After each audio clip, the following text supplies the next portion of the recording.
computer. Hi, we are back with episode 3, Poetry and Prophecy at www.getmorejesus.com, Jesus TV, also streaming live on Jesus Radio. And today we're going to be looking at a poem that you can find on the tracklesspath.com, Jonathan's website, or also go to my site. Both sites are managed by us, but they're Jesus's websites. And we're going to focus on a poem today that's called A Hierarchy of Dreams. Take it away, Jonathan. All right.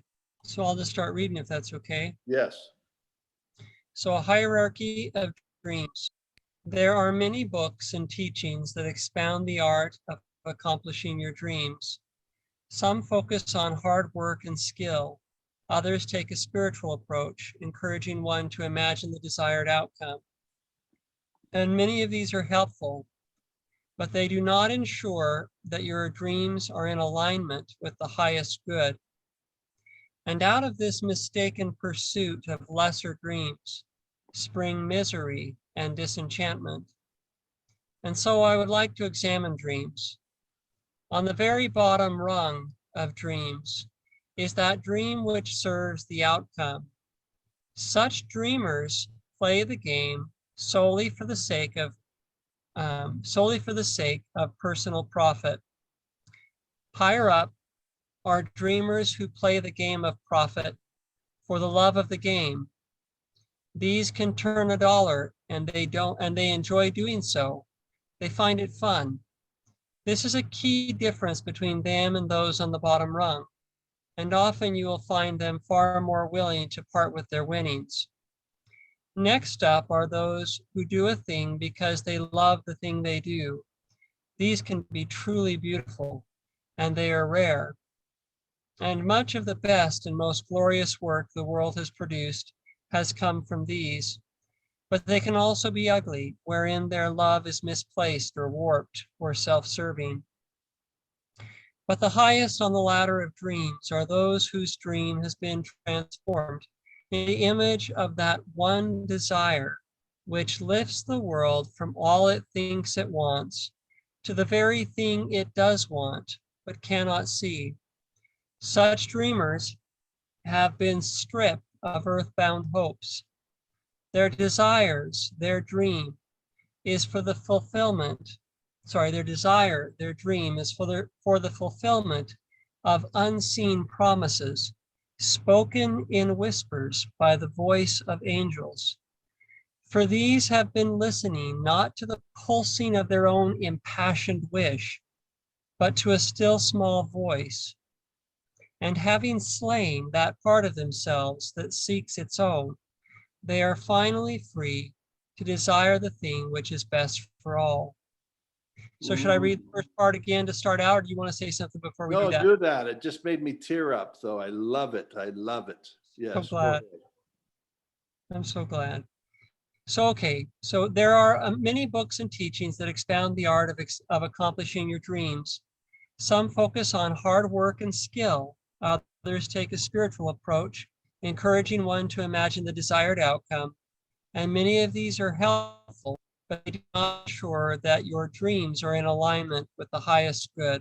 Why don't we start with that much there? Yeah. Why don't you go ahead? Sure. You go ahead and explain your take on that. Yeah. So, you know, I've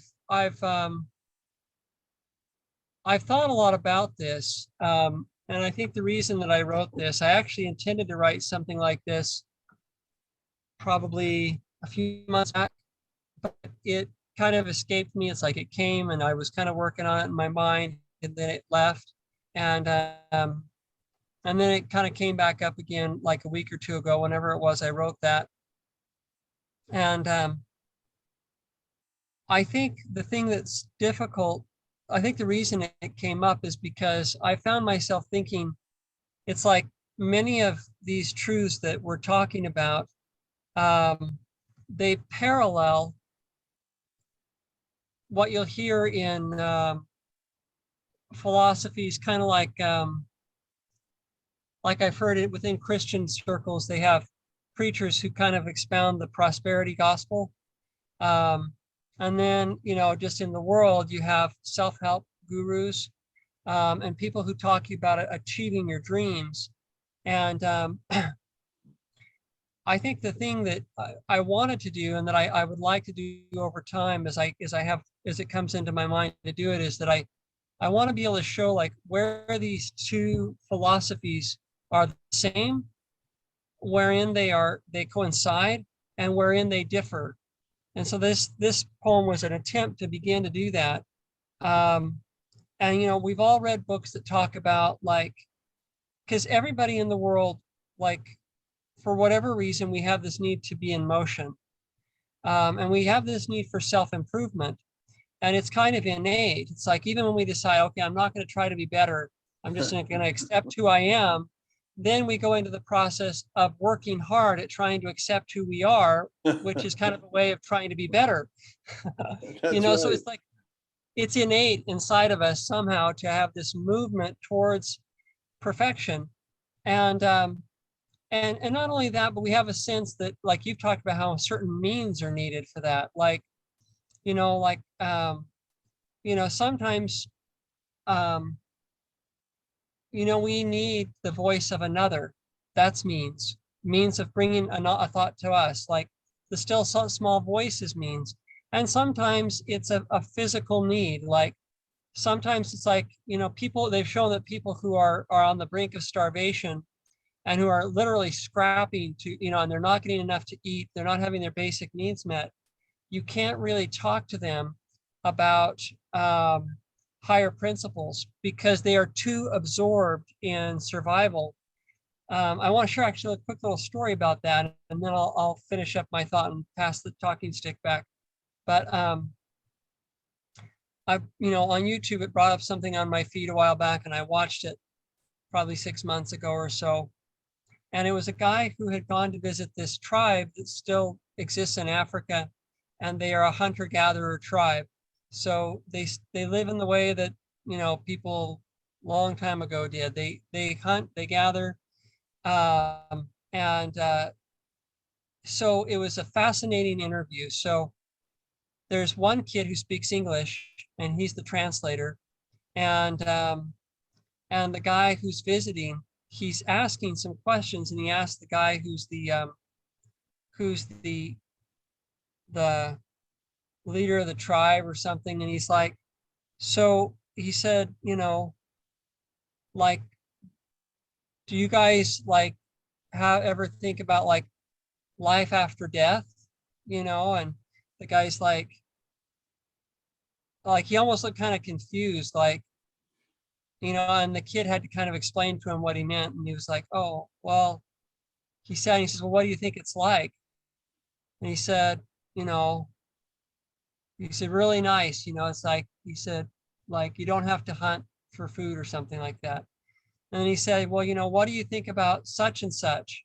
What would be, what would you want more than anything in life? If you could have it and always have it, And he said, he looked straight at him, he said, meat. Oh, yeah, that's right. And then he's like, really interesting, okay. And then he's like, well, what do you think about, like, such and such, what would you think about, and he says, what would be the best if you could, and he says, well, to get more meat. And like, it was so funny because he answered like 8 out of 10 of these existential questions with Yes. get more meat. Yeah. And, and when are your sad times? Well, when we have to go without meat. And so like all these things. And so what I was trying to get to is, it's like, I wanted to talk about, we're talking about this path of faith. And, it sounds so much like kind of the prosperity gospel or the self-help, Yeah. but there are some distinct differences, and that's what I wanted to start getting to. So that's what, in this first part, I'm trying to lay out, okay, there's lots of people teaching about this, but, I propose this idea, and then I'll pass it back to you after I say this, and that's just, but there is a hierarchy of dreams. You can dream and there can be low-level dreams. Like you're talking about a guy you're helping out right now, who kind of has a very low-level existence, Yeah.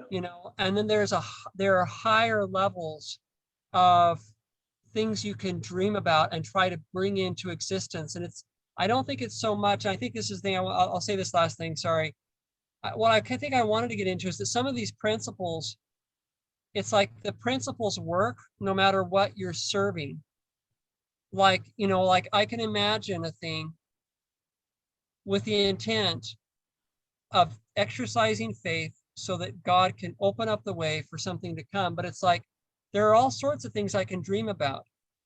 And depending on where I'm at, what master I serve, I'm going to be working in my mental space, in my physical space, at bringing about certain goals.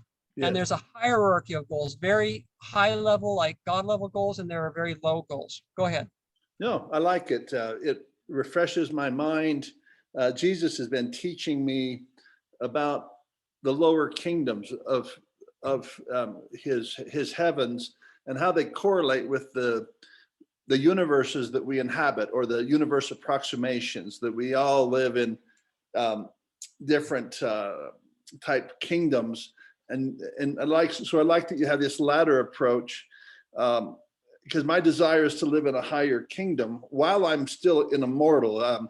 Using scriptural language, I want to be in the presence of God.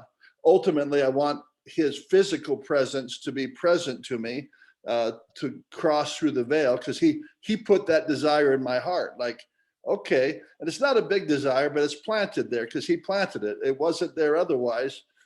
And so I've been seeking something unusual. It's like imagining that God's my friend and that I love him very much with all my might, mind, and strength.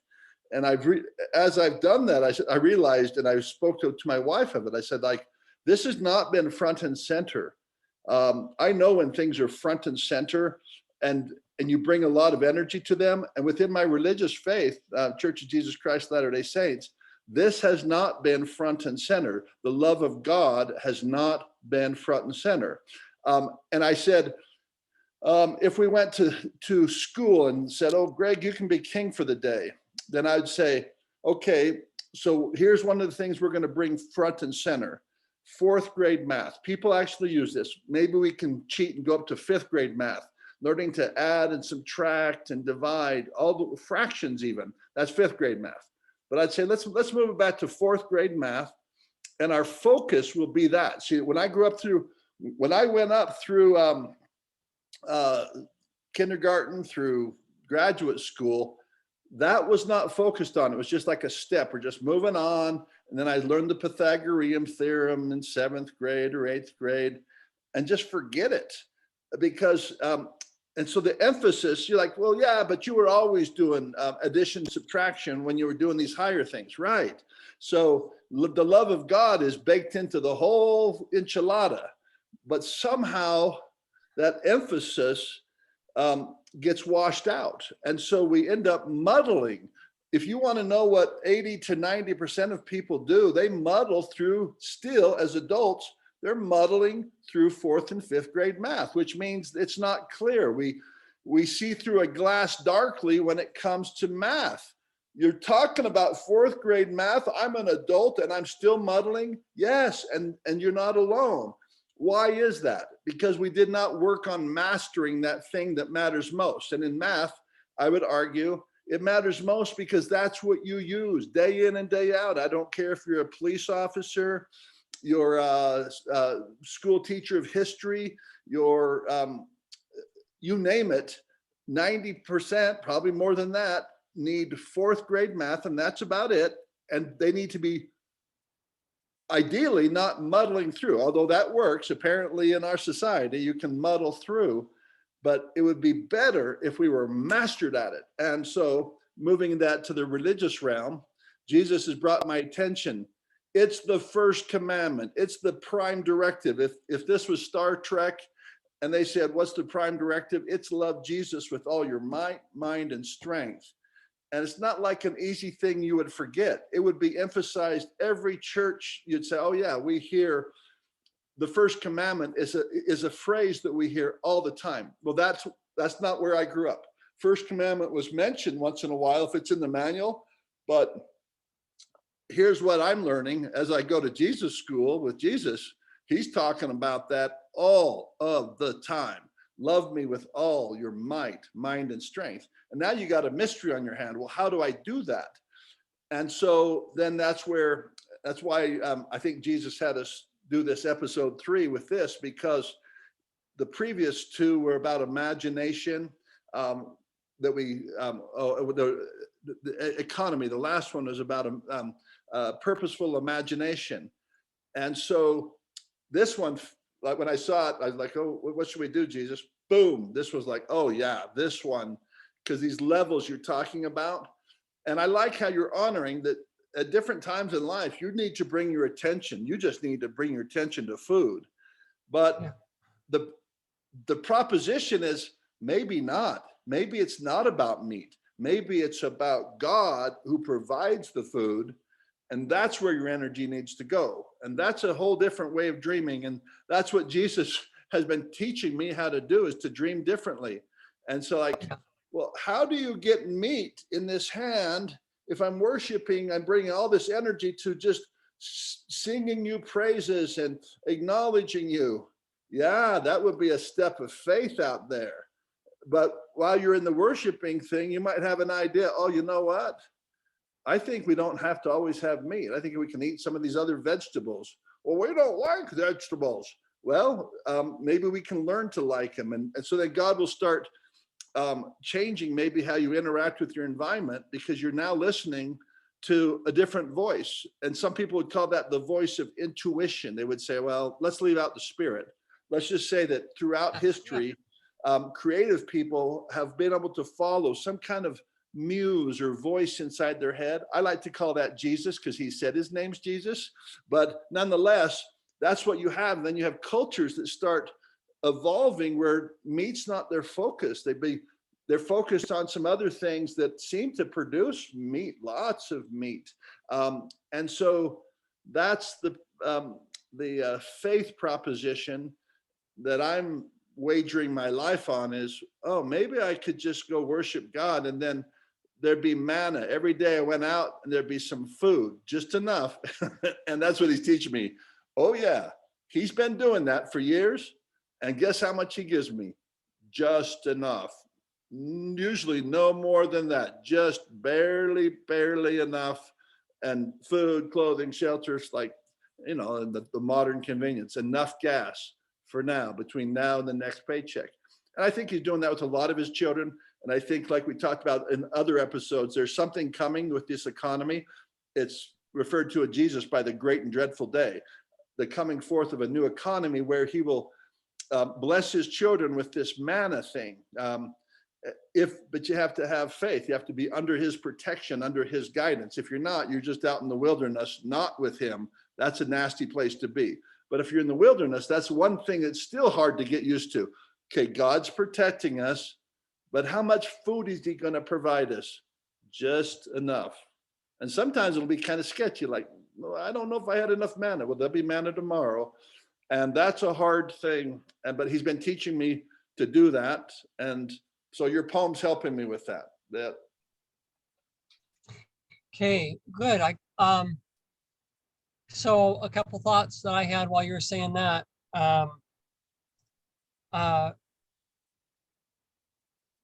One thing that occurs to me, and this will be something for a discussion for another time, but I'll just touch on it now, and that is the concept of the wilderness. And so many of the people who end up watching this or these series of programs, this really may not touch them right now. It just really may not be anything that, like, you know, but they may be like, oh, that's interesting, it's fascinating what they're saying, but I just don't get it right now. And I think if that's the case, the reason may be because they have not yet entered the wilderness. So yeah, and I would say, and the language I'd say, you're in a normal place within a prosperous society. Normal. You may be a little tight, but you're not at a point where you go like, this ain't normal. Because I've been in the not normal, like how we've been living is pretty Not- strange. Yeah, Yeah. Well, and for those of us who've been kind of thrown into it, it was not really by choice. that's correct. And the truth is it's like normal people don't choose this. It's like it almost occurs to me that it's That's right. like it's innate in mortals not to want this thing that's coming. Okay, and I say this thing that's coming, and people are like, well, what is it that's coming? It's like, well, I don't know how to put it. It's like it's gonna kind of hurt, but it's almost like the earth is ready to become something better. And it's like you can choose to not evolve with the earth and stay with this earth, but this earth wants to be something more. You know, like that thing we were just talking about, that those dreams. It's like the earth has been moving. Even if you're an evolutionist, if you believe that the earth is millions of years old, it's like I've thrown that up and down. It's like sure looks like the earth is really old, but it's like I was raised with the 7,000 years, so I go back and forth in my mind. It's like there's a significance to what's happened in the last 7 to 10,000 years, even according to archaeological evidence. It's like it's significant what's happened, and it is an evolution, you might say. And it's like the one thing that's for sure is that whether it's been, by some miracle that we can't understand, it's really 7,000 years, and it's not as old as it looks like it is, or even if it is super old and somehow God worked it all in so that the last 7,000, 6,000 years are more important. The point being is that it's like it's moving towards order, which is totally different than the rest of the cosmos. Second law of thermodynamics, everything moves towards disorder. It's moving towards order. And what I was trying to say with it is it's like something is coming with the earth. And you're talking about like this idea of temporal needs. And it's like, well, for the earth to evolve, it's like we have to get past this. Like our answer to these questions can't be meat anymore. Right. Yeah. Like, what do you do to get to heaven? Pay my tithing, go to church once a week. It's like this law of carnal commandments. Right. Where it's like I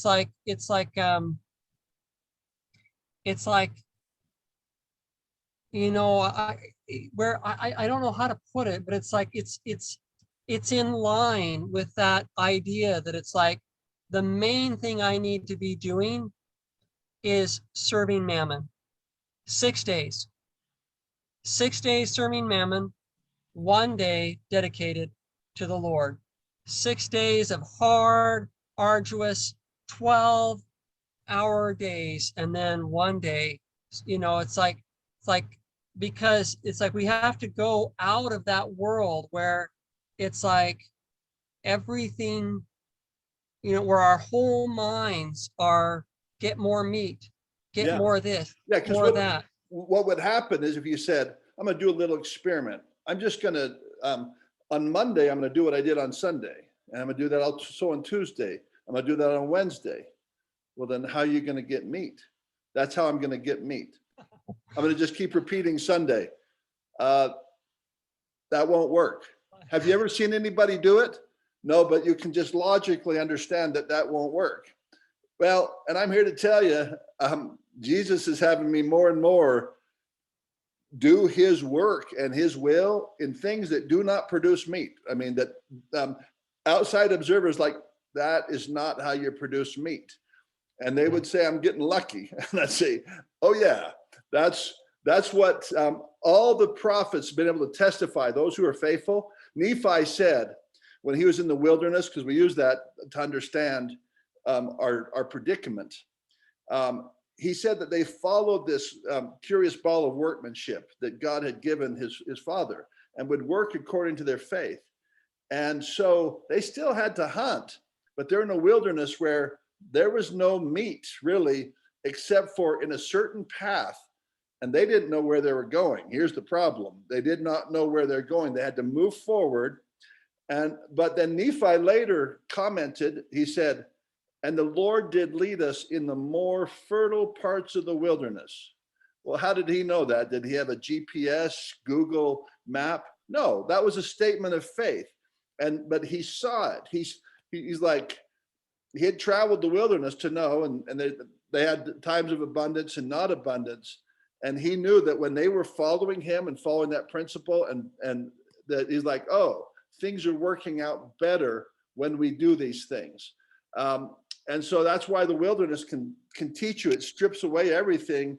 And like you've talked about, now you're on this straight path, and it's jagged over here on the right, and it's jagged over here on the left. Well, what can we do? Move forward, right? And so God will start creating a pathway. And I like what you're talking about the earth. He's creating a pathway. You get on board, or it's going to get rugged on the right side and the left side. There's only a straight path you can go. And Jesus has told me what that path, it has a sign. It's called the Jesus path. And it's still a mystery path. Like, where's it at, Greg? And I'm like, hashtag hear him. You have to pray and listen to him and then follow that. And it's different for every individual. That's where it becomes a little bit like, well, then it's hard to follow. Yes, right? But then it requires a relationship with God and not with meat. It's like you have to give up your life. You have to say, okay, I'm willing to die. So that's one thing you and I share is God had to get to a point where we were willing to give up our lives because we knew it wasn't working. If it had worked for us, we would have been cursed with riches. We would have it's working. Why would we need God? And it's like, no, we got everything. We'll do a little God. We'll do the normal amount of God. Okay. Because you can get by with the normal amount of God, but he put us in dire straits, and he's keeping us there where I can't do normal amounts of God. I got to go on Jesus TV and talk about prophetic poems. Why? It produces meat, but I'm not doing it for meat. What are you doing it for? Because I love Jesus and I want to love him more. Why? Because he provides for me everything that I have. Well, that's what you think. That's what I believe. And I also think, yes, I've come to the conclusion, but that's because I'm experimenting. He's like, I want you to do a little experiment, Greg. And I kind of knew, so there was some volition. I was putting my chips on Jesus. So there are certain things that I realized he would take me close to the cliff, and I would walk close to the cliff, and then I'd just fall off. And like, wow, how did I get here? You know how you got here. You were following that voice. And the cliff in this instance isn't a death cliff, although it kind of is actually. Goodbye to my career, my normal career. And I was reborn. And then it turned out okay. And then I'm like, oh, that turned out. Year after year, I've been doing this, and I know what I'm doing. I'm wise enough to pay attention. What have you been doing? I've been putting Jesus more and more first. And the more I do that, the better it's turning out in a way that's hard to say. And Jesus did say, yeah, it's going to be peace that surpasses all understanding, even my own. Like, explain it, Greg. It's like a dream. I can't fully explain why it's working out, but watch me as I dive in, and you're like, well, there's Greg, and he's got all this time, and he just keeps doing this Jesus stuff. And I'm in. I'm in, Jesus. But that's why I'm actually meeting with you, Jonathan. I'm like, I'm seeing these prophetic poems, and I need that. I need that like I need water, like I need meat. I'm like, oh, I've got food you guys don't know about. What is it? Poems? Oh, yeah, well, no thanks. My family won't eat those. I know, but I will. I've developed a hunger. So when you were getting to the end of that poem, tears started forming in my eyes, because I was like, oh, I hear you, Jesus, because he's telling me stuff I need to hear to hang on. Greg, you got to hang on here, because it's hard to maintain this in the environment we're in. I'm sure 500 years from now, we're in Zion. It's a lot easier because you got everybody that's going the same way. And it's, you still have to experience faith, but you're seeing fruits all over the place because you live not in the Dust Bowl. You live in Shangri-La because they've built this city, this city of God. And you're like, Why would anybody do anything different? Yeah, I'll worship God. Look at all this wonderful stuff. And look what they're bringing on after 500 years. Oh, they're bringing this new stuff. We are so excited. But we're kind of like, oh, it's pretty tight, pretty tight. And I'll grab anything I can, like little berries. Oh, here's Jonathan. He's got some of this stuff. Because Jesus will lead me to the Jonathan Berry patch. And like, oh, there's better stuff. Yeah, who's that guy living in a van? I'm like, those are the kind of people Jesus are leading me to. I trust it now. It's weird, but I'm traveling in the wilderness. So expect the unexpected has been how he's been training my mind. And it's like, no, that would make sense. God would do this. He would take a person like Jonathan and he'd get us together. And then I told you, when I start looking at your poems, like you'd send me one, and like, oh, that's so good. And then you'd send another, like, oh, that's so good. And then I started like, it can't happen again.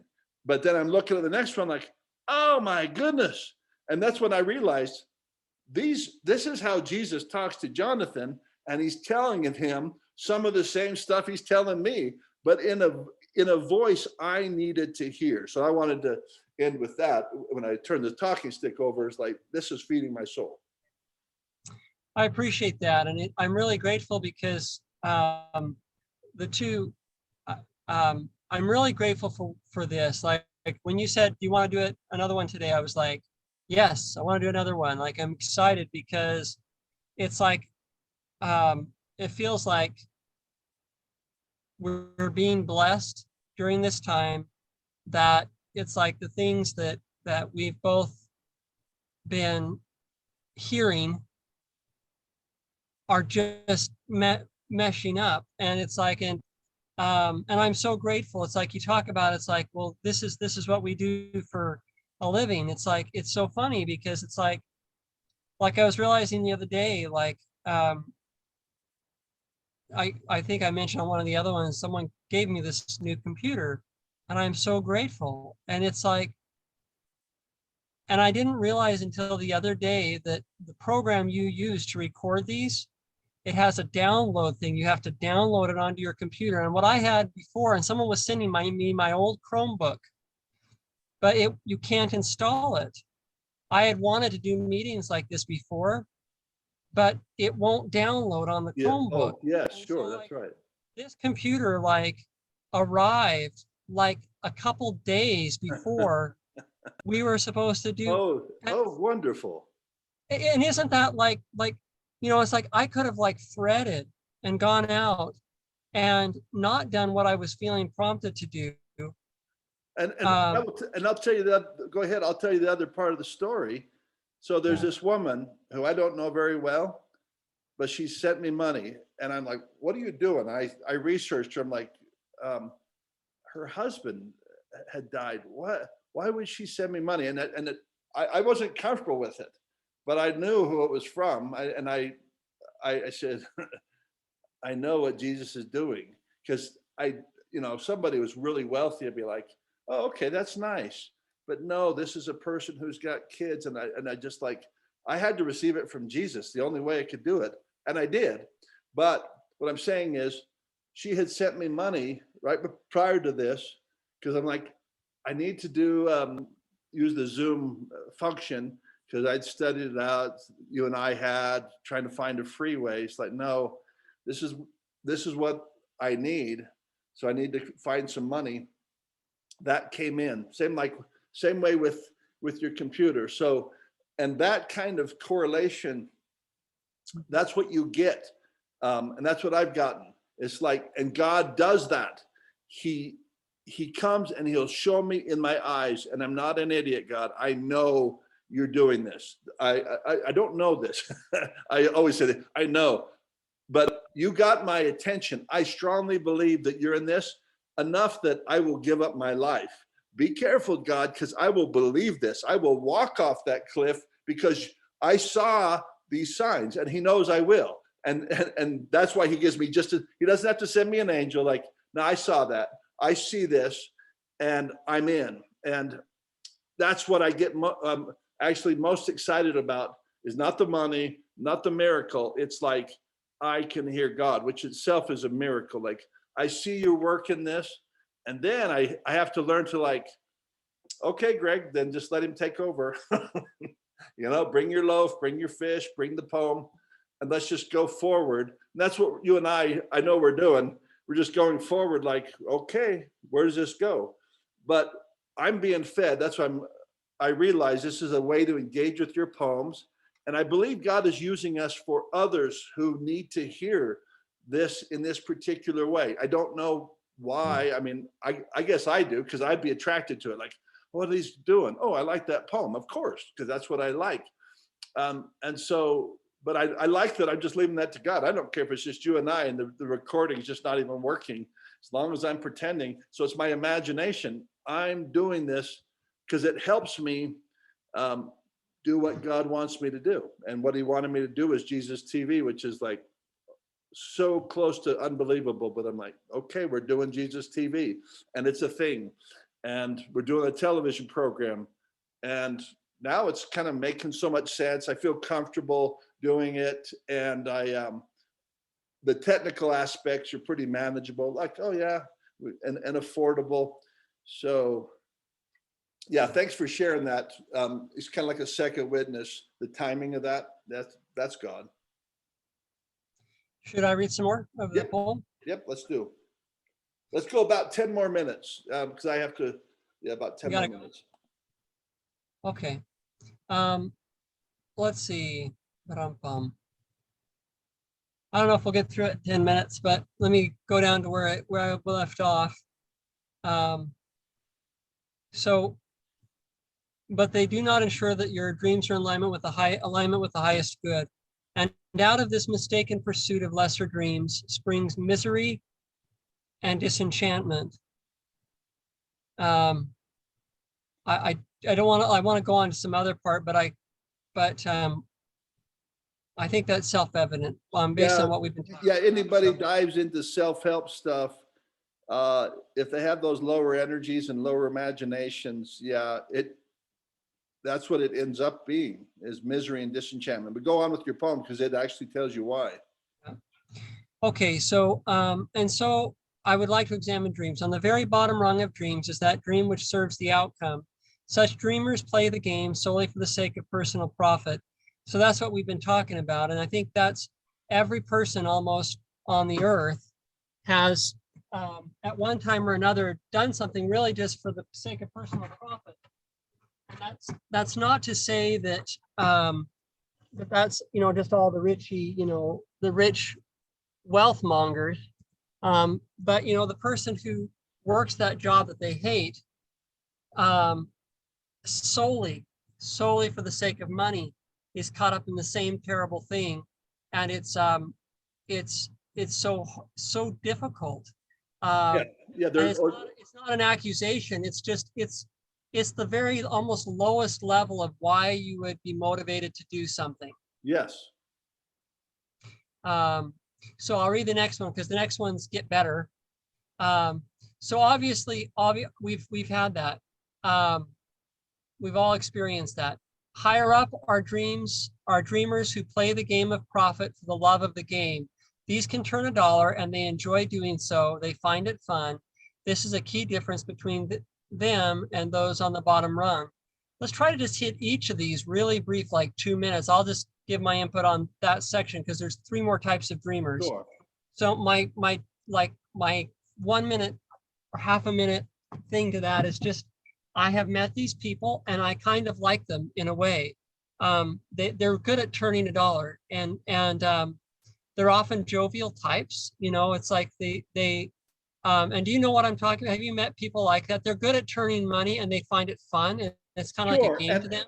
And I like what the next sentence says. And often you'll find them more willing to part with their winnings, because they're for the game. They're like, oh yeah, I can always win more. Yep. Okay. So the next one.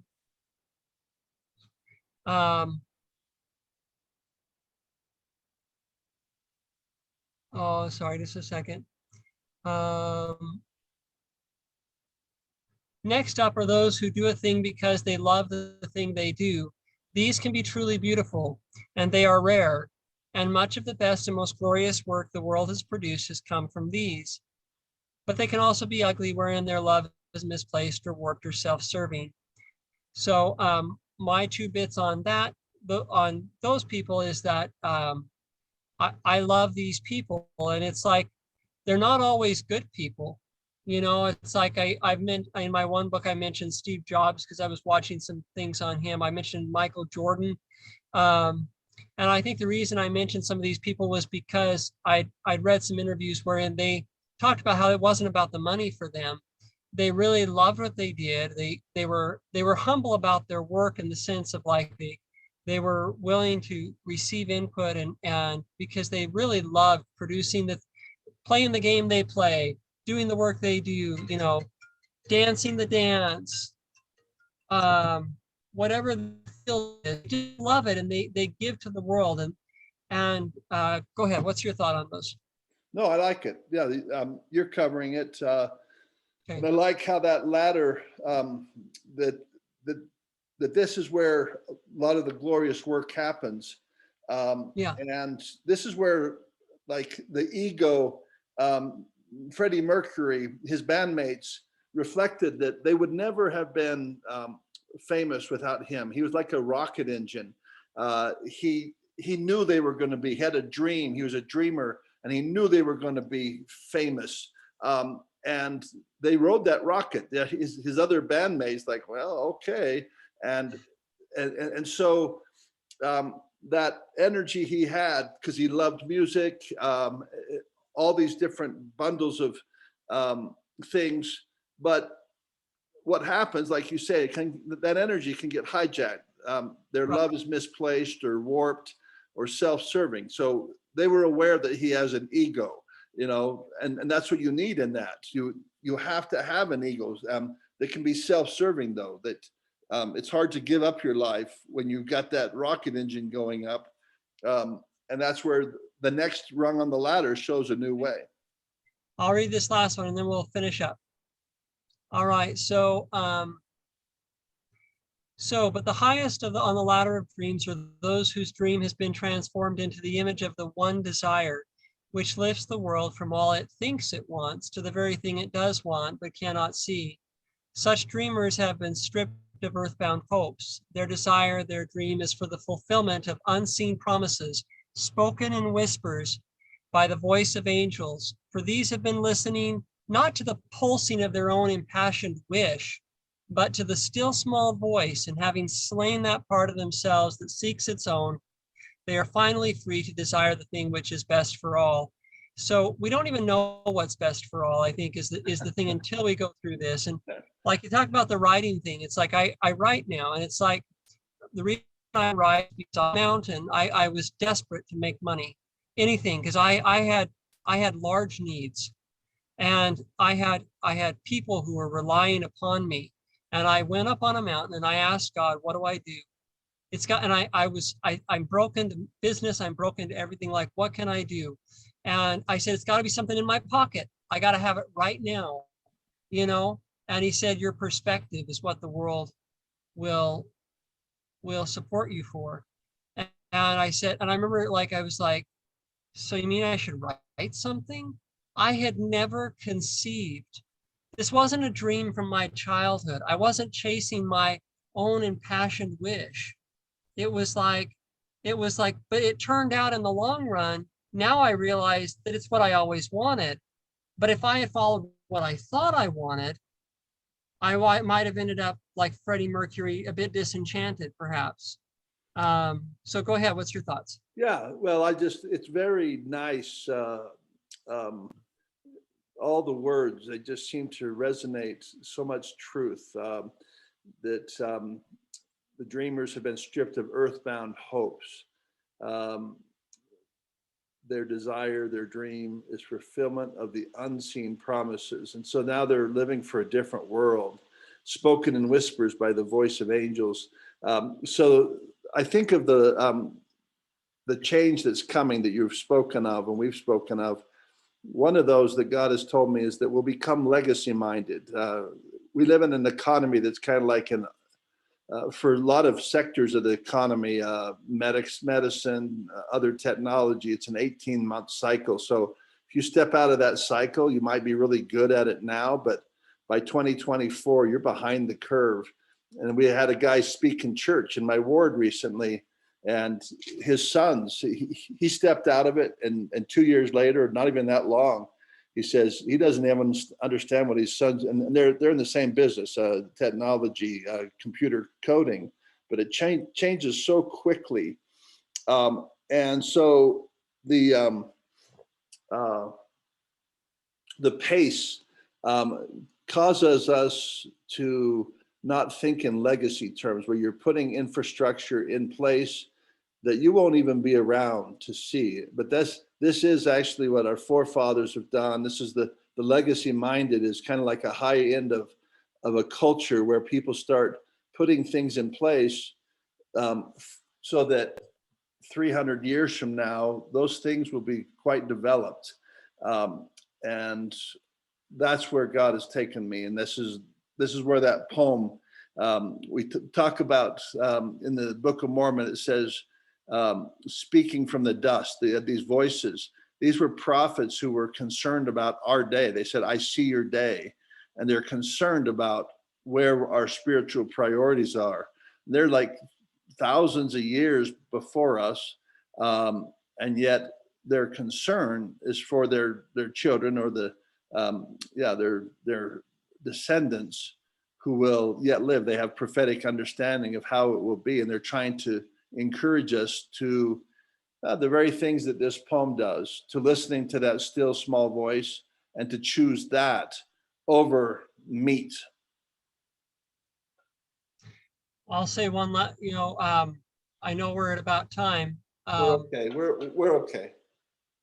Okay, I was just going to say, the strange thing about when someone sets off on this path is that they one of the things I said in the last few lines here was they haven't been listening to the pulsing of their own impassioned wish, like I want to be a rock star, or I want to earn $1 million, but to a still small voice. And sorry, going back a little bit. So their desire, their dream is for the fulfillment of unseen promises spoken in whispers by the voice of angels. So here's a weird thing about this, and I'll try to say it as quickly as I can. So what happens when there's scripture in Revelation, and it says the testimony of Jesus is the spirit of prophecy. So anybody who has the testimony of Jesus has the spirit of prophecy. And that doesn't mean that they're the head of any organization or anything like that. But I'll tell you what happens whenever you make sacrifices, because, you feel, like maybe, Greg feels impressed. He needs to, do another episode of Jesus TV. And that means he can't go take that one job he was going to take, but he knows he's supposed to do it. And he will receive a thought. And the thought is something like, if you do this, I'll take care of whatever it was that you needed to go do. Well, he's being told something about the future, is he not? Right. Okay. So he's being told, if you do this, I will take care of these other things that you're worried about. And this will happen to the person as they're moving ahead. So it's like they're sacrificing their own wishes. Like, yeah. I want to go earn $1 million. I need to earn some money to take care of, but I'm going to sacrifice that because I'm feeling called to do this thing. They follow the call, and then they receive these promises, and they're spoken by a still small voice, and you would even miss them. If you didn't write them down, if you didn't do something with them, you'd forget them. And so they receive these thoughts. The spirit of Jesus, the testimony of Jesus is the spirit of prophecy. And these are long-term oftentimes. So it's like what ends up happening is you sacrifice things along the way, and you don't even always want to, but you'll notice that like there are friends who no longer want to be a part of your life, or this will happen, that'll happen. But what I was shown recently that really kind of blew me away, and that I was so grateful to understand, how Abraham, it says that Abraham was, he talked about the birthright son. It was this big thing. Isaac was a son. So the the son inherits what the father had. Okay, well, what I was shown, what came into my mind, what I was shown in my mind's eye, what the idea that came was that the birthright son or the birthright children, those who decide to accept the beliefs of the father, of the mother, they inherit the promises. So it says that Abraham died not having seen the promises fulfilled, all of them. Right. But he had a son who still believed. So therefore, because faith was still alive, the promises could be fulfilled through the son. And guess what? What happens if it hasn't happened by the time he dies? Well, Passed on. it gets passed on. So you talk about the legacy. It's like it's our job to believe everything that is whispered by the still small voice, no matter how incredible it sounds. And if we Yeah. do, Yeah. And I and like whether it's that. us or our children or people who believe on our words, they'll see it. Go ahead. Yeah. I like that. And it's where Jesus has taken me, that I'm now start talking about 500 years from now, because my mission is to build early Zion in the open, like Noah built the ark in the open. Now my heart, he's turning it to like just randomly 500 years from now. What do you imagine, Greg? I imagine a culture that's quite developed. It's the city of God. And they'll still have to exercise faith, but they'll have training systems. And how will we get there? Same way God takes everybody, line upon line, precept upon precept. He'll retrain our minds and our hearts. And we'll become a prophetic people. We'll become a people that build for a distant future. And we're okay with dying. We're like, okay, yep, I built this much. Here we go. I'm going to pass it on to my son. And we'll have a different kind of business cycle, if you will, one that goes well beyond our life. And we'll plant trees that we'll never harvest, but we'll do it in faith that maybe our sons and daughters will. They'll use those. And if there's not trees, in my case, it's training systems. So I'm a guinea pig right now with Jesus, and he's told me so, that you will use these tools that I'm giving you. One of those is Jesus TV, but there's many others. And then you will work towards perfecting those. And then those will be shared. And I don't know if I'll share them directly with my kids or if it'll just be a global thing. That's kind of what I believe, is that he's assembling this thing that will be an inheritance of the people of God. And it will be what distinguishes Zion from the others in Isaiah, the wicked. The wicked will continue with their training systems, because we're all being trained by these systems that have been corrupted. And we have to move out of those systems. We have to move into a different system that trains our minds towards those still small voices that we each hear. And we respect those voices. And then they'll show us how to build this new world. But I like this last set of lines. You're going to listen to a still small voice, and having slain that part of themselves that seeks its own. Yeah, I love that, because that's what I become aware, is that I'm an enemy to God. There's parts of me that must die, the parts that are resisting God. If I'm to have a more of a fullness, they have to die. And I'm really not qualified, because I don't know, like, how do I get in there and kill them?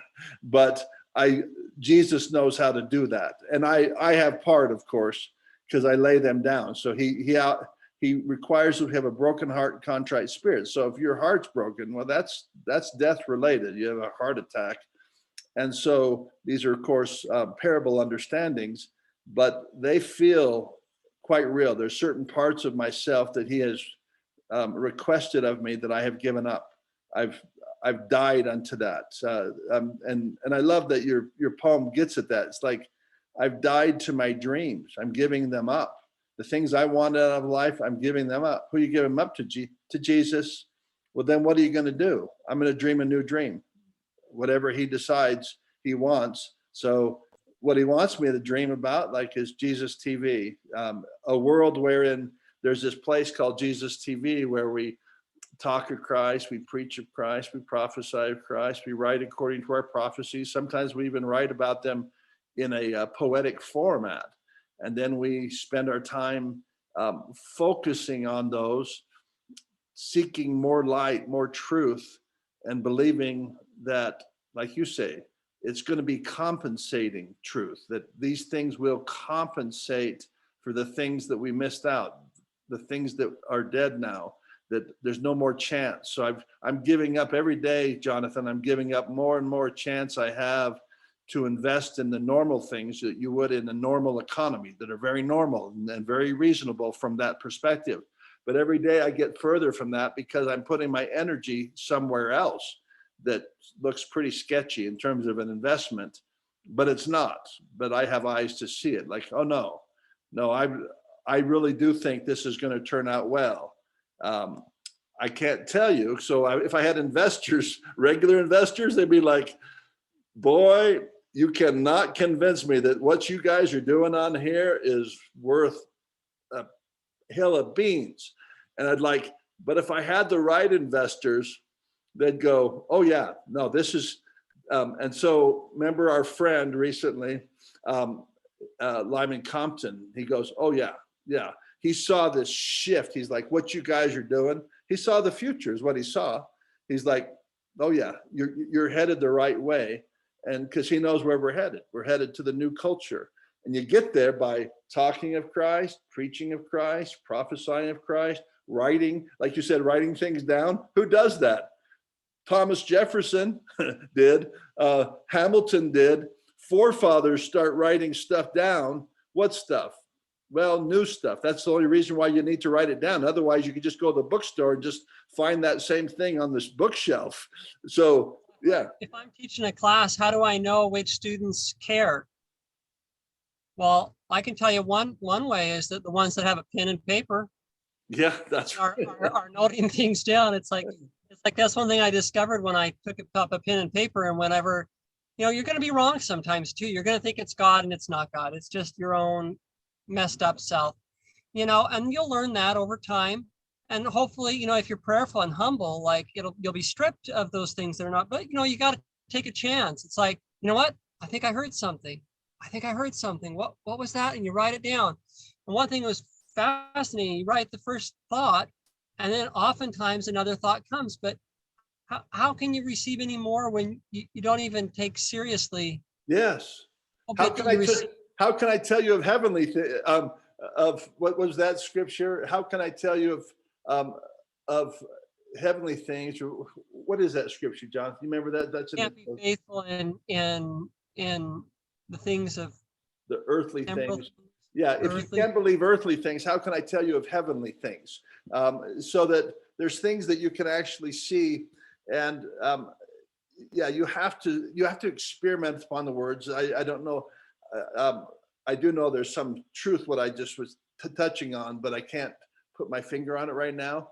But I do know what you're saying is true, because I have been doing that. That's what God will have me go down the road and then reflect. What did you just do? I'm like, oh yeah, I'm risking stuff. You're having me do some heavy risking here, or what your book talks about. It's investment, Greg. You're investing in things that are unseen, that you would have a hard time talking to very reasonable people who are reasonable within the framework of US, Antichrist, Babylon, all is well in Zion, meaning mainstream culture, even they be religious people or whatever, if they're going with a normal economy, the things that I'm doing just aren't going to make sense to them, because I've got a PhD. I do a lot of thinking, and I have to move back and go, why does this make sense? So God will have me look back, and what I'll see, Jonathan, these match up with what? The scriptures, the stories of Nephi, children of Israel leaving Egypt. And so you're putting yourself in their shoes. I am. They say, liken the scriptures. They're begging us, liken the scriptures unto yourself. And it's like, attend your Lehi for a day, like let it be okay. Let it be okay that you count yourself. That doesn't mean that I'll tell you, I think that's what the heavens are longing for. Yes. It's like they want, it's like when they came and told Moses, it's like these guys are prophesying. It's like would to God that all were prophets. Yes. It's like it's not it's not,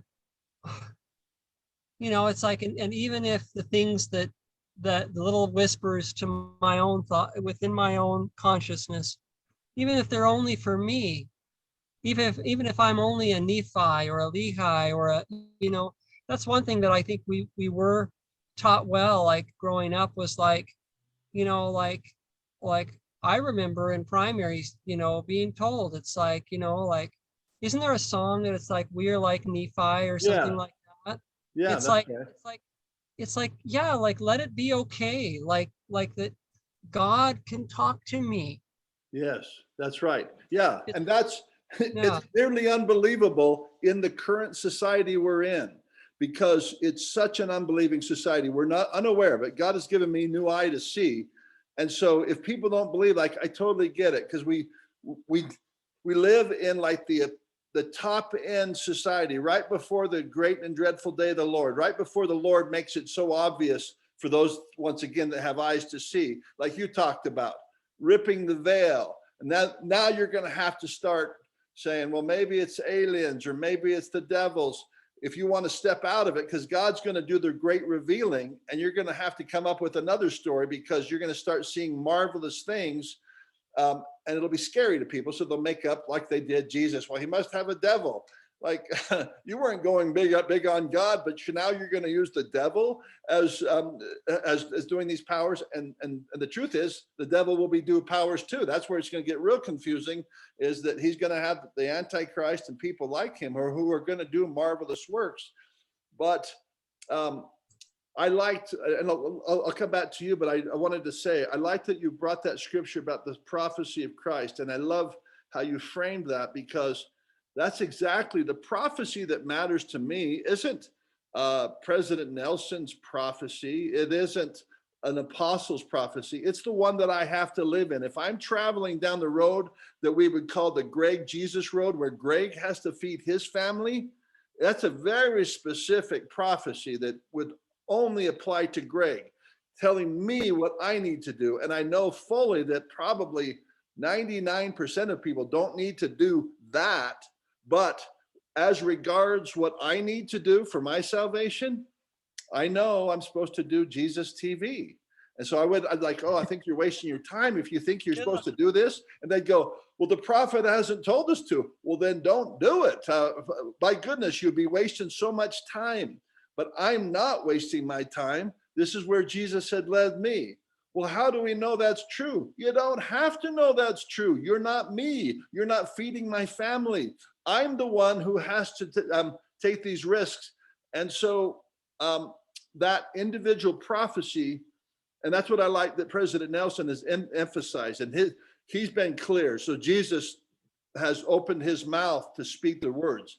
We live in unusual times. He says unprecedented times call for unprecedented, unprecedented circumstances call for unprecedented measures. And what he's calling people to is to hashtag hear Jesus. He says, if you do not hear him soon, you will die spiritually. And he's been clear about that. I'm like, ooh, that is what the Spirit's telling you, that, right, Jonathan? That's what he's telling me. Like you said, the world's changing. And so there's many voices. Surely I, the Lord God, will do nothing, save I reveal my secrets unto my servants, the prophets, call them big P prophets, or you and I, little teeny tiny P prophets in our own world. And then that prophet saying, listen to hear him, because you're going to need to know that, because he's the one that could get you out of Nazi Germany in 1930s, if that was important. Or he can make you okay with going to the gas showers or going to Auschwitz. Maybe that's where he wants you to go. That's a really hard ask, but he can give you peace. And that's what you want for yourself and for your children. You want them to be able to have a confidence in God, so that same spirit that possesses your body when you go out of this life, it's the same spirit. It's not a spirit of fear. It's a spirit of faith, and thy will be done. And so I like that you tied in the spirit of prophecy with that, because that's what's guiding me. I know finally it's a testimony of Jesus Christ. It's the love of Jesus Christ, and saying, he's here. He's guiding this. And we started this episode by saying he provided this way that we can do this. So here we are. Go ahead, back to you. So I'll make this quick. Or do you got to go? Because you were saying that you only have 10 I'm minutes. fine. Yep, go ahead. Okay, I'll be quick. So 2 ways. You were talking about,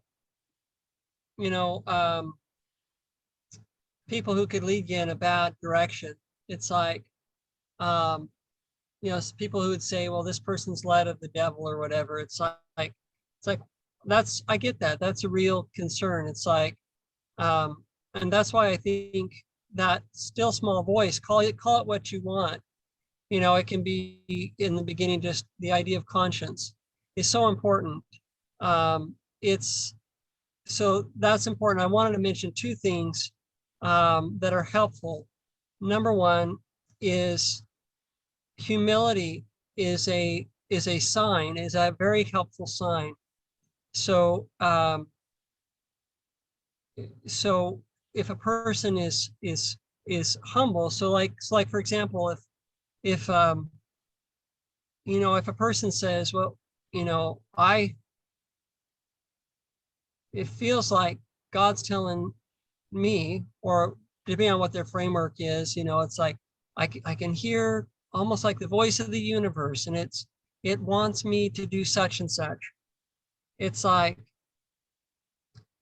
if that person in the same breath can say something like, or if you hear them sometimes saying like, I'm just trusting, I'm moving ahead, praying that I'm not mistaken, or if someone says, I think you're wrong, and they say, I hope not, but it could be. Yep. It's like, and like, that's a really good sign that person is more likely. The second one is that if we are receiving that still small voice, it's like, if the things that we are doing or we're feeling impressed to do not require the buy-in of other people. Yeah. Okay. So it's like, it talks about how the Antichrist in the last days would stand up like God and lead everybody because they would think he was God. It's like, well, if the thing that I'm being told requires Greg to buy in, and that, that this promise of God, of the universe, of the divine, whatever, cannot be fulfilled unless you do what I say. Right. That's a really good sign, and I think that spirit enters into each one of us. Yeah. I think there's been times where it's like, we don't want to part ways with people. And so sometimes it's like when somebody else doesn't see it the way we see it, it's like, it can be tempting to try to be persuasive. Yeah, and it's a spirit that's actually pervasive right now with that political correctness that has grown into like cancel culture. You need to get on board. We all need to go the same way versus maybe we need to separate. You guys need to do that, and so a spirit of like cooperation where you're okay with people seeing life a different way, and that spirit's kind of going away, and it's a monopoly experiment because that's what companies are now starting to move in this direction of. They want a monopoly, and it just makes it cleaner, clearer. The data, just share your data, just trust us, and it allows you with that to run like a juggernaut. But that's not trust. That quickly turns into don't trust us. We're not asking for that. You just have to do it, because if you don't get fed, or you don't get to participate. And so we know biblically that's where it goes, is they just bring the hammer down, and it's a different spirit. Yeah. One last thing. So this was I wanted to share this short story. Sure. I will make it 90 seconds if I can. You're fine. So I think this may be helpful for people who are afraid to begin to obey that voice. Okay. So this is about me. Okay. And this is talking about how it's like, you can think that a certain thing is the voice of God and you find out it's not. Okay. So one of the things, so I was in California and I had a phone. And for a while, I kept losing my phone, breaking my phone, something like I could not for the life of me keep a phone. I went through like 3 or 4 phones. And one day in Northern California, it rains like torrents, like, like in the rainy season. And I'm headed home and I get caught in the rain. And I mean, when you get caught in this kind of rain, like it's like, you're like stepping out of the ocean. You step inside the house and it's like you stepped out of the ocean. So I'm going home and I'm trying to keep my phone protected in my pocket. And I'm headed home because I don't want it to get wet. I'm almost there. I'm like, I think I've kept it mostly dry, but I'm soaked. Like the hoodie I got on is completely soaked inside and out. And I get there and like I forget for just like a minute, and like I turn and it falls out into the puddle. I go inside and I'm like, where's my phone? I'm like, oh my gosh. And I go outside and there it's sitting in the puddle. And I sit down and I'm talking to the person I'm with, and I'm like, oh my gosh, like I really wonder if God just doesn't want me to have a phone. You know, the day progresses and I think to myself a little later, I'm like, and of course it's sitting in the rice trying to dry out. And I'm like, I want a phone. Right. Like, God, I I want a will. phone. Like, I need a phone to function in this world. I want a phone. Why are you taking away my phone? And like all of a sudden, like I had this like moment of like, well, wait a second. Did you feel that that unmistakable peace telling you that you should not have a phone? Did you hear the still small voice telling you that you don't need a phone? Did all the signs that you normally get that like something is of the divine, and it was like, no, no, no, no, no, no. And like all of a sudden, Greg, like it opened my mind and I looked back in my life and I realized how many times over the years I'd hit a brick wall or something would happen and I would think that God was telling me something. And he told me like that day, it was like it's like, and this is the cool thing about this journey, if you'll walk and you'll listen, is that the divine, call it what you want to call it, will guide you, and he will slowly slough away the things that he'll show you the areas wherein, so that it's like you become more and more attuned. And that was amazing to me, and it was kind of discouraging, but I was so grateful. But like I look back and to realize how many times in my life, see, I thought that that was also the voice of God, and I learned it was not. But Yeah. that's part of the path. So it's like, I guess I say this because I want to say it as a word of encouragement. If anybody stays for an hour and a half and actually listens to our whole program, but if they get to this and it's like, and they're like, I don't know that I want to go on this journey, and I don't know that I want to, because I could listen to the wrong voice. Well, it's like, the truth is that if you are humble, if your whole heart is to obey the divine and that which is best in the universe, and you're willing and you want yourself to be stripped, like those voices that are not, those thoughts that you have which are not, like those, as you move down the road, will become evident. But the one thing you know for sure is if you don't go on the journey, there are voices which you listen to, which we have been programmed to listen to by our culture. You know that in that circumstance, you're listening to things which are not of God. That's right. Yeah. Only by listening and by being humble can you come to know what is God and what is not God. That's all I wanted to No, say. I like it. That's a very good advice, um, and it's very important concept is being able to hear the voice of God in your life. And what I like that you're emphasizing, it takes that sacrifice. You have to be willing to trust in that voice. And I'm glad that you guide people to that, where you're asking, like Joseph Smith said, and James said, with a sincere heart, like truly, because God's not an idiot. That's what I always have to say, Greg. God's not an idiot. He knows if you're trying, and then you just accept whatever He gives you. Like, okay, apparently He believes, Jesus believes, and knows that this is how much of His voice I need. Otherwise, He'd send an angel.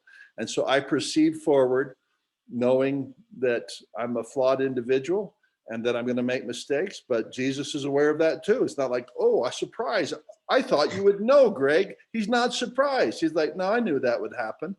And He had things to teach me. And as I've gotten closer to Jesus, I'm more comfortable with that. Okay, Lord. And it's because it's so vital. And I like that we're doing these, because prophecy and poetry is focused on that, hearing that voice, because that's what you have to hear. You're like, what are you doing here, Jesus? And what does it portend for my future? Because that's all I have. Like, I've got the present moment, but then I've got things I need to pay attention to. What do you want me to do next? And then next. And those things require communication. Otherwise, I'm on my own. Or like you said, those voices. Oh no, there's lots of people down here who'll tell you what to do. So that's how your poem started out. They're gurus. They've written books and they have experiences. And so just follow them, and it's going to be disappointing. Why? Because they are sheep. That's unfortunately, even at the best, they could be good sheep. They're good sheep. They're idiots compared to God. They're complete, utter idiots compared to the good shepherd. They are not eternal beings who have access to all knowledge. No, they have a portion, even if they're prophetic. I'm humble about what I receive, because Jesus teaches me, you're just a piece of the puzzle, Greg. You're mortal. So be very frank with people. Say, well, here's what I'm hearing. Then they have to hear it themselves. They have to. Otherwise, no, I would not do what Jonathan says or I say, unless it lines up with that spirit. And that's what your poem did. Like, oh, I'm hearing the same things. Before you ever wrote that poem, I was hearing an approximation of the same things. Your poem gave some new voice to this. And that's what prophecy will often do. It emphasizes it in different realms: songs, poems, impressions, many different things to point you the same thing. So a lot of these poems that we've been lining up, God is, if people went back and watched the earlier episodes, they'd say, oh, there's some themes. And there are, because He's emphasizing certain things that you and I are going through right now, and that the world, because we're forerunners. Jesus has made that clear to me, that we're having experiences that a lot of people in the United States of America and throughout the world are going to have. Money's going to get tight. Things are going to get kind of confusing. And there'll be a heightened need to hear God's voice, to hear that still small voice, meaning previously it's not as important. Really? Yep. Previously it was less important. Yeah. And I believe that. Like, yeah, I guess that makes sense. There's different points in history when it becomes very important because of mounting dangers and so forth. Like wartime is one of those. Like, you better start paying attention to what matters most. You have the War of Independence. You're making very crucial decisions. If you make the wrong one, boom, it's all over. And so God, we live in a pretty sedate society where, like, yeah, things are fine. You got the biggest military that's ever existed on earth. You're okay until things change. And you and I have a voice that said they're about to change in so many ways. Well, and it's the time which was prophesied, and I don't remember the scripture, but it said something effective, that man will not counsel their fellow man. Yeah. Yep. And it's like, that's why, sometimes whenever I go to write something, like I want to finish some of my fictional works, because it feels like, I'm trying to say something that will help people who are already in the path who get what I'm talking about. People who aren't in the path, it's like, pain's going to have to be their preacher. Really, it feels like most of the time I'm talking to people in the path, Who already like, are listening to that preacher, yeah, right? let's talk together, because we're not really like, and I'm getting to where more and more like I hate counseling other people. Um, and what I mean by that, that doesn't mean I don't talk about principles, like my poems talk about principles, but it's like someone says, well, what should I do about this? And it's like, I don't know. Yeah. Like, they're talking about, should I sell my house? Should I go do this? Should I go do that? A while back, I kind of felt impressed to say some things to somebody. And I'll close with this, just that, after it's all said and done, I really wonder if I was wrong in the counsel I gave. Um, and I wasn't sure that I was right at the time, but I felt it specifically impressed to say something, and I just did the best I could. And I hope that that person can see past my um, my inability to know the specifics of what he should do, because Yeah. I didn't really know what he should do. I saw certain things, and it was almost like I felt compelled. I kind of knew I needed to say something, but I probably totally botched it.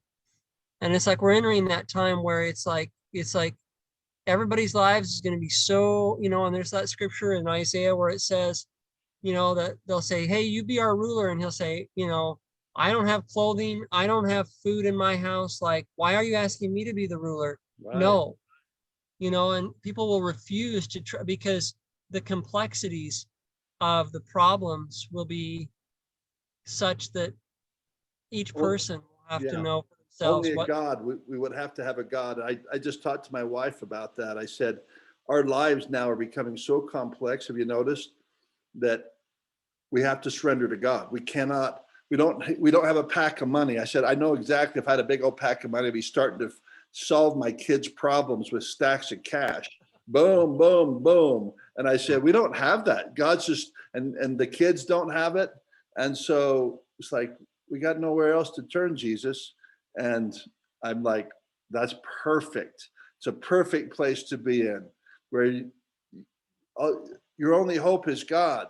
You're like David of old. Okay, well, either God's going to have to deliver me, but then we build that bold belief that David had. Like, no, I've done this before, and that's what I have. I do have experience now with God enough. Like, all right, that's how I'm going to roll. But he'll often put me in a situation like, you don't have any other choice. This is true. It's not like, oh, I got this stack of cash right here. I could do that, or I could do Jesus. No, that'd be pretty tempting. Like, well, let's try cash first, because that's really the culture I grew up in. Go to the doctor first. Oh, go ahead and do a little blessing. But it's not like, no, do another blessing. We already did one. Okay, it didn't work. So now go to the doctor. Well, where we're going, I have this idea.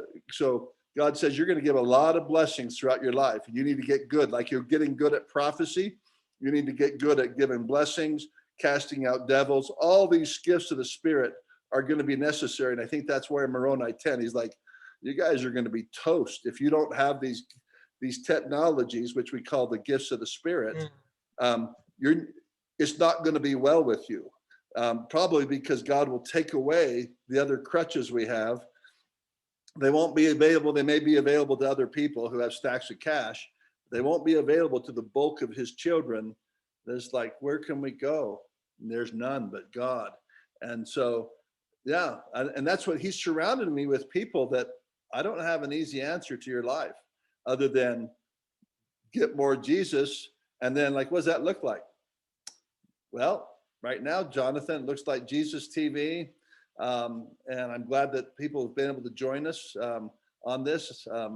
It's been rewarding for me because I like that poem, and I like that we have this thing I can go back to and capture these. It's already captured.